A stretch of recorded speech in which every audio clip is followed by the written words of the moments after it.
In today's episode, we're embracing imperfection and talking about the awkward and uncomfortable truth about authenticity. What if the perfect version of you is the one thing holding you back? We chase an impossible ideal, but the path to real connection and fulfillment is much messier. Authenticity isn't cozy. It's tender and, at times, brutal. It pulls on the loose threads of our insecurities. If you're tired of curating your life and ready to tap the strength that comes from embracing your mess, stay with me. Let me tell you a story about hair. Gray hair specifically. I decided to grow out my grays. At first, I loved it. One silver streak against my pecan brown hair. Elegant. A whisper of wisdom, if you will. Then more came out, and I was even more excited because I envisioned I would look like a silver fox, seasoned, grounded, and wise, as if those things occurred the more gray I got. But when more came, instead of weaving gracefully through my brown strands like the gray silk that I imagined, they showed up like weeds. Coarse, wiry, and utterly uninterested in symmetry. Some clustered, others stood out like bastard renegades. No blending, no harmony, no freaking kumbaya. Therefore, no effortless silver fox. I kept telling myself, give it time. The transition will come together. I would say it matter-of-factly as if I could will it to be. My patience waned as the months passed. Any day now. Meanwhile, my hair entered the longest awkward phase on freaking record. My kid started middle school, and I'm convinced that she'll graduate before my strands strike a peace agreement to finally give me the Pinterest perfect silver strands. If even then. The internet sells us the highlight reel. A woman with luminous silver locks, glowing skin, and perfect lighting. Meanwhile, I looked like an abandoned paintbrush. That's the myth of flawless authenticity. We think being real will look polished, graceful, and composed while we grow into it. But authenticity, real authenticity, doesn't give a damn about being pretty. It's awkward. It's uneven. It's itchy in all the wrong places. And yet, it's the only way through. One morning, I caught my reflection, and I didn't recognize her. My skin looked washed out. As an esthetician, that annoyed the heck out of me. As a woman, it rattled me.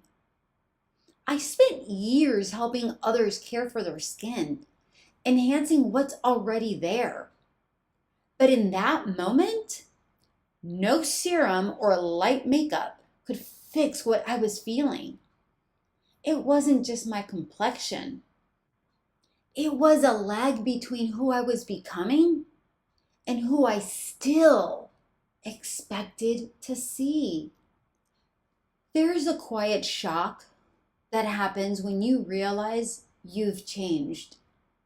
Not in a bad way, but in a way that asks you to reintroduce yourself to yourself. That mirror moment, that wasn't about aging. It was about honesty.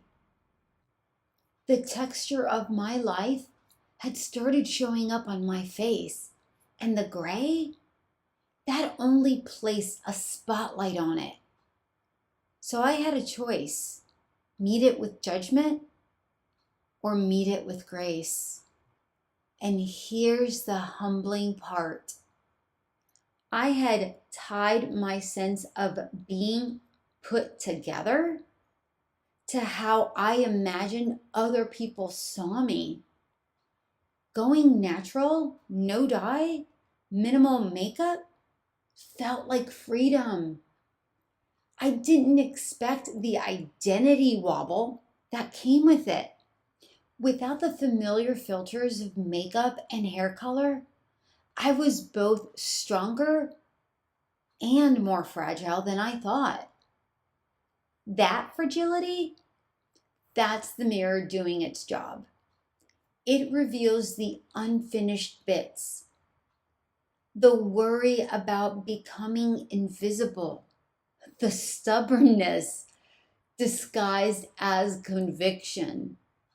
It's freaking uncomfortable, but it's also where growth starts. Eventually, I hit the choice point. Color my hair or keep going gray. Small decision on the surface, much bigger underneath. Do I cling on to a principle? Prove I can age naturally? Or do I choose what actually makes me feel alive in my own skin? I experimented for months with different warm tones makeup for a natural look, the look that I love. Some looks came close, but it required more makeup than I prefer to wear. So nothing really felt like me. Finally, I had to admit the truth. I'd rather color my hair every few months and wear little to no makeup than do a full coverage daily just to feel presentable. That right there was the breakthrough that clicked into place. Authenticity isn't suffering for your values. It means aligning with what genuinely feels true to you. It's admitting what supports your well-being right now. The world loves to say, if you're authentic, you don't change your mind. Well, I disagree.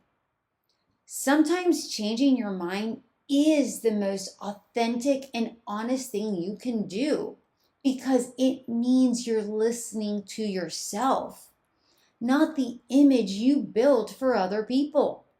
The gray hair saga taught me 3 things. Show up without the perfect story. Admit when you're unsure. Laugh at your awkward stage, because let's face it, we're all in one. 2, changing your mind isn't a failure. It's data. It's feedback. It's proof that you are evolving. And 3, if a small external change, a haircut, a color, a wardrobe shift, whatever that looks like for you, helps your inner reality come forward, that is not vanity. That's congruence. Months later, when I stepped out of the salon with freshly colored hair, I expected guilt, like I betrayed my natural stance. Instead, I felt light, not because a color fixed anything, but because I stopped forcing an identity that didn't fit me anymore. That's the thing about authenticity. It evolves. It's not a static badge you earn and keep. It's a fluid, living reflection of who you are today. If you're in an in-between, hair, work, relationship, beliefs, remember, the gray areas are fertile. That's where your truth grows. Here's your sip of the day. Authenticity isn't perfection. It's permission. Permission to shift, to change, to redefine what it means to feel like you. Sometimes the bravest move is admitting you've outgrown yesterday's decision. If this episode made you pause, reflect, or laugh at your own in-between, tell me about it. What's one area of your life you're practicing imperfect honesty right now? Drop a comment and share your voice. Your story might be exactly what somebody else needs. Thanks for brewing with me at Caffeine and Clarity, where we sip slow, think deeply, and grow gently. Until next time.